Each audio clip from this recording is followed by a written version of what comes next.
memulai pelajaran pada pagi hari ini, mari kita berdoa terlebih dahulu ya. Adakah yang mau memimpin doa? Kita Bu. Boleh, silakan bareng kita dipimpin doa terlebih dahulu. Cepat duduk, siap gerak. Doa juga siap. Mulai. Bismillahirrahmanirrahim.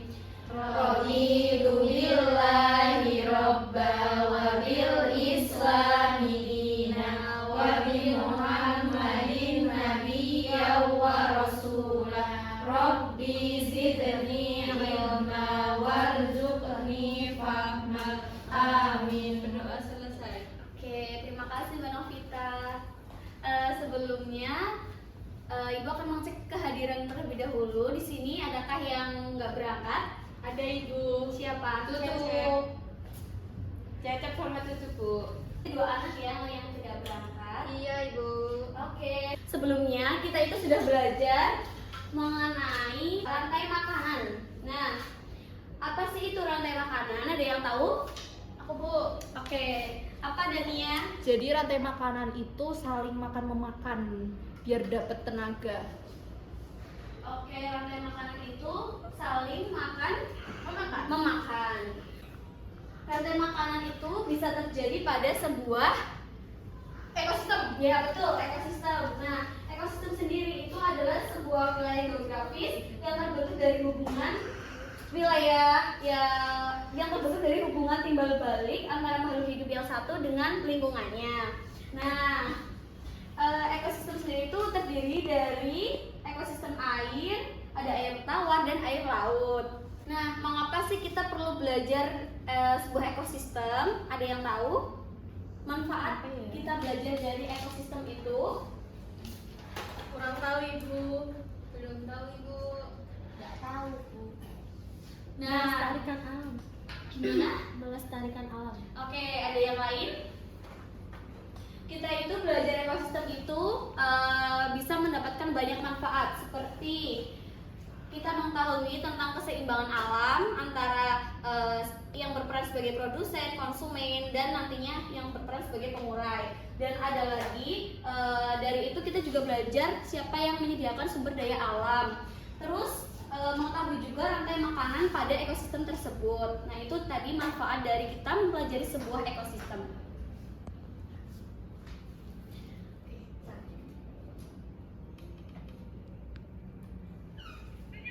Anak-anak semua, hari ini kita belajar beberapa materi dengan tujuannya, yaitu yang pertama ada kita dapat mengetahui apa itu rantai makanan. Yang kedua, kita juga dapat mampu membuat sebuah rantai makanan pada suatu ekosistem. Dan yang ketiga, kita mampu membuat teks non fiksi tentang salah satu dari ekosistem tersebut. Yang terakhir, kita dapat mengenal adanya tarian daerah dari propertinya. Jadi dari satu tema berkaitan dengan tema lainnya. Tadi itu makhluk hidup berperan sebagai sumber energi atau sumber makanan bagi makhluk hidup lainnya. Jadi itu di situ terjadi sebuah proses makan dan dimakan antara makhluk hidup yang satu dan makhluk hidup lainnya di dalam suatu ekosistem. Apakah kamu dapat mengidentifikasi hubungan antara makhluk hidup pada gambar di samping? Bisa dilihat gambar di samping itu apa yang kalian lihat?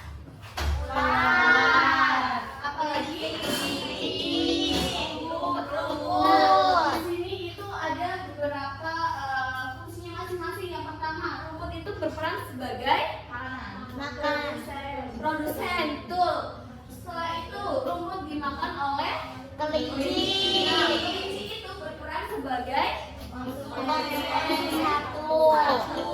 Lanjut lagi, setelah kelinci itu dimakan oleh seekor ular. Ular itu berperan sebagai Konsumen buah. ular dimakan siapa Bu? Ular bisa jadi dimakan oleh seekor elang. Nah, elang itu nanti akan mengurai sendiri menjadi jamur atau menjadi pengurai gitu. Nah, di sini juga ada gambar menjelaskan dari tadi rumput itu berperan sebagai produsen. Tumbuhan dapat menghasilkan makanan sendiri dari fotosintesis. Oleh karena itu, dalam sebuah ekosistem tumbuhan berperan sebagai produsen. Nah, dari kelinci berperan sebagai konsumen tingkat 1. Kelinci memakan tumbuhan untuk mendapatkan energi. Dalam rantai makanan ini, kelinci berperan sebagai konsumen 1. Jadi kelinci itu mendapatkan energi dari tumbuhan. Nah, setelah itu ada konsumen 2, yaitu ular. Ular merupakan hewan pemangsa atau predator. Ular sendiri memakan kelinci, sehingga di rantai makanan ini ular berperan sebagai konsumen tingkat 2. Nah, itu tadi penjelasan dari gambar di samping. Lanjut ya.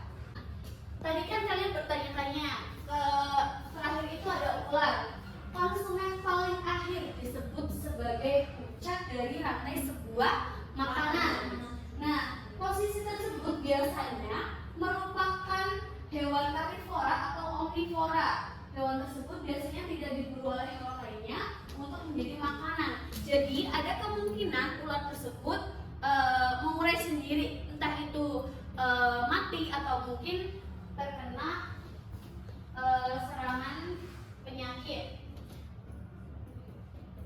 Nah, yang tadi bisa disebutkan ada dekomposer atau mengurai menjadi jamur. Di sini dekomposer, pertanyaannya, lalu siapa yang akan memakan ular? Bakteri dan jamur merupakan contoh dari sebuah dekomposer. Nah, bakteri dan jamur merupakan contoh dekomposer.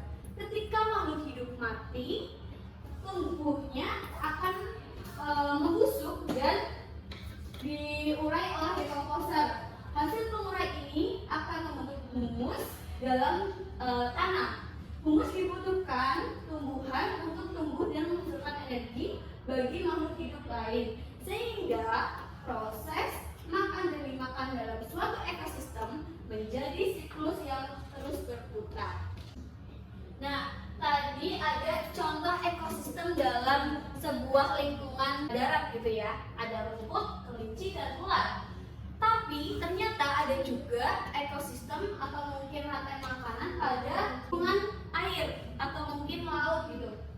Pada ekosistem laut yang berperan sebagai produsen adalah apa? Tumbuhan yang tidak terlihat oleh mata kita. Namanya yang pertama itu gambar sebelah kanan sendiri, fitoplankton. Nah, fitoplankton tersebut jumlahnya itu sangat banyak di laut. Selain fitoplankton juga rumput laut dan lumut laut juga termasuk ke dalam produsen di dalam ekosistem laut. Seininya itu di laut itu tuh terdapat banyak tumbuhan yang itu tuh berperan sebagai produsen dari hewan-hewan yang ada di laut. Oke, tadi fitoplankton itu berperan sebagai produsen. Nah, konsumennya itu siapa? Konsumen satu itu ada zooplankton. Zooplankton itu memakan fitoplankton. Setelah itu, zooplankton akan dimakan oleh ikan-ikan kecil. Ikan-ikan kecil itulah yang menjadi ataupun berperan sebagai konsumen 2. Setelah ikan-ikan kecil itu hidup, dia akan dimakan oleh ikan sedang. Ikan sedang tersebut berperan sebagai konsumen 3. Nah, ternyata tidak hanya sampai ikan sedang. Setelah itu, ikan sedang akan dimakan oleh ikan besar. Nah, ikan besar itu kemungkinan akan mengurai sendiri. Ini ada contoh dari benda konkretnya, yaitu yang di sini ada dari ekosistem sawah. Di sini yang berperan sebagai produsen 1 yaitu padi. Padi akan dimakan oleh konsumen 1 yang dinamakan hewan tikus. Betul, tikus itu akan memakan padi. Nah, padi itu yang berfungsi sebagai produsen atau sebagai makanannya dari tikus. Lanjut lagi, setelah konsumen 1 ada konsumen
jadi itu tadi penjelasan materi mengenai tentang ekosistem dan rantai makanan yang ada pada ekosistem tersebut. Nah, sekarang coba kalian atau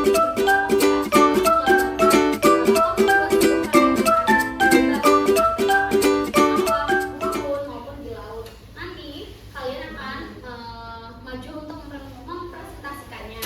Waktunya 5 menit dari sekarang.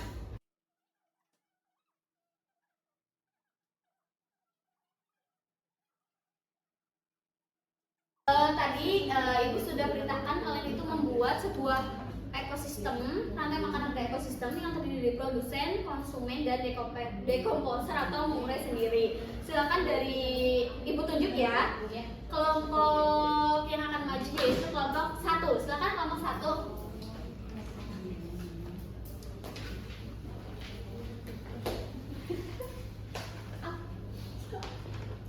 Silakan kelompok 1 dipresentasikan jawaban hasil diskusinya terkait dengan rantai makanan yang ada pada ekosistem. Kami membuat rantai makanan di hutan. Oh, di hutan. Wah, di hutan ada apa aja tuh? Ada tumbuhan. Oke, Tumbuhan tumbuhan. itu jadi produsen. Tumbuhan itu jadi produsen. Tumbuhannya contohnya rumput, baik, Terus mungkin sayur-sayur. oke, sayur dimakan oleh tikus. Tikus berperan sebagai Produsen. konsumen salah satu. Lanjut.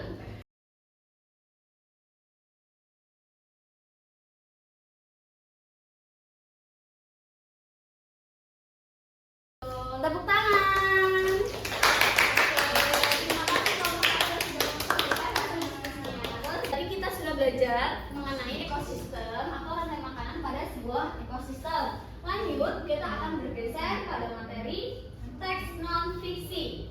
Nah, apa sih itu teks non fiksi? Bisa didengarkan ya. Teks non fiksi adalah teks berdasarkan fakta dan data yang tertulis dari hasil penelitian yang bertujuan untuk menyampaikan informasi kepada pembaca. Apa sih itu ciri-ciri dari teks non fiksi? Mas Ayu bisa dibacakan ciri-ciri dari teks non fiksi? Ciri-cirinya itu yang pertama bahasa yang formal atau baku, kedua itu bahasa denotatif atau objektif atau tidak dipengaruhi kepentingan pribadi. Oke, lanjut. Yang ketiga isinya berisi fakta dan bersifat aktual. Oke, yang keempat. Tulisan bersifat ilmiah populer. Nah, itu tadi ciri-ciri dari teks non fiksi. Nah, di sini ada sebuah contoh dari teks non fiksi. Nah, di sini itu ambil dari sebuah ekosistem, yaitu betul, kaktus dari gurun. Kaktus merupakan salah satu tanaman penghuni ekosistem gurun pasir.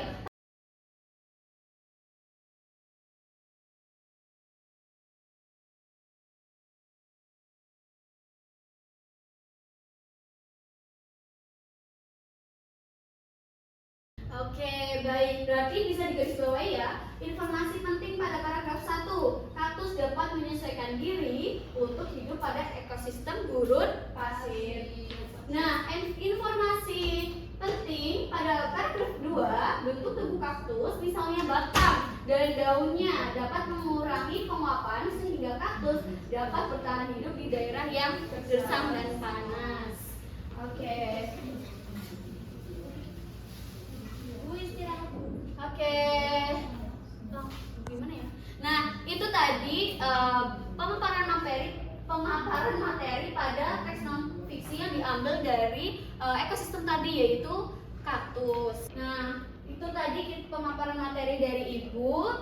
Sudah jelas atau belum ya? Sudah. Oke, jika sudah, terima kasih yang sudah mendengarkan dan memahami. Sekian dari Ibu, silahkan ditutup karena tadi diawali dengan doa, silahkan diakhiri dengan berdoa. Bismillahirrahmanirrahim. Allahumma arina al-haqqa haqqan warzuqna ittiba'ah wa arina al-batila batilan warzuqna ijtinabah. Amin. Amin. Baik, terima kasih untuk hari ini. Sekian dari Ibu.